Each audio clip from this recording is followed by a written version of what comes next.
பாஜக தலைமையிலான தேசிய ஜனநாயக கூட்டணியின் குடியரசு துணைத் தலைவர் வேட்பாளராக மகாராஷ்டிரா ஆளுநரும் தமிழகத்தைச் சேர்ந்தவருமான சி.பி. ராதாகிருஷ்ணன் அறிவிக்கப்பட்டுள்ளார். தற்போது யார் இந்த சி.பி. ராதாகிருஷ்ணன்? இவர் அரசியல் பயணம் என்ன என்பதை பற்றி பார்க்கலாம். திருப்பூரைச் சேர்ந்த சந்திராபுரம் பொன்னுசாமி ராதாகிருஷ்ணன் சிறு வயதிலேயே அரசியல் மீது அதீத ஆர்வம் கொண்டவர்.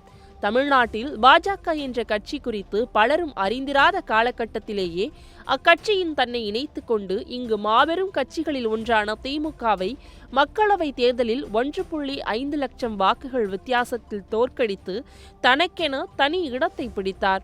அக்டோபர் 20, 1957 அன்று பிறந்த ராதாகிருஷ்ணன் வணிக நிர்வாகத்தில் பட்டப்படிப்பு முடித்தவர். RSS இயக்கத்தில் தனது அரசியல் வாழ்க்கையை தொடங்கினார்.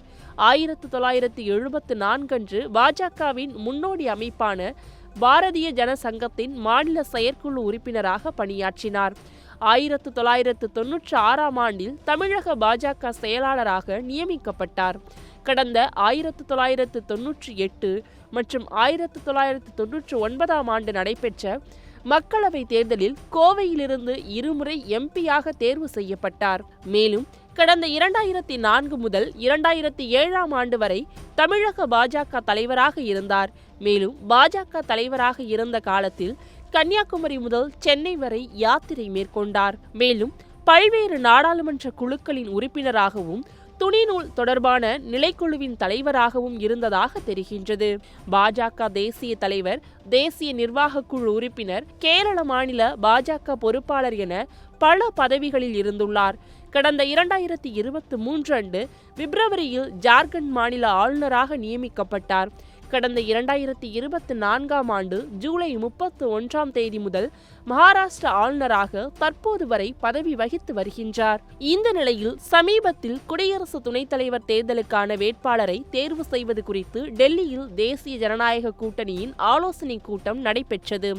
இதில் வேட்பாளரை தேர்வு செய்யும் அதிகாரம் பிரதமர் மோடி, பாஜக தலைவர் ஜே.பி. நட்டா ஆகியோருக்கு வழங்கப்பட்டது. இந்த நிலையில் டெல்லியில் பிரதமர் மோடி தலைமையில் பாஜக ஆட்சி மன்ற குழு கூட்டம் நடைபெற்றது. பிரதமர் இல்லத்தில் நடைபெற்ற இந்த கூட்டத்தில் பாஜக தேசிய தலைவர் ஜே.பி. நட்டா, மத்திய அமைச்சர் அமித்ஷா, ராஜ்நாத் சிங் ஆகியோர் பங்கேற்றனர்.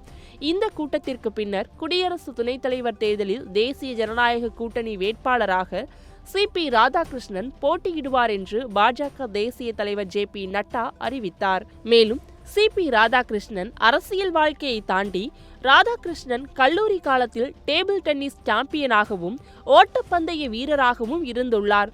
கிரிக்கெட் மற்றும் கைப்பந்து அவருக்கு பிடித்தமான விளையாட்டுகள் என்றும் சொல்லப்படுகின்றது.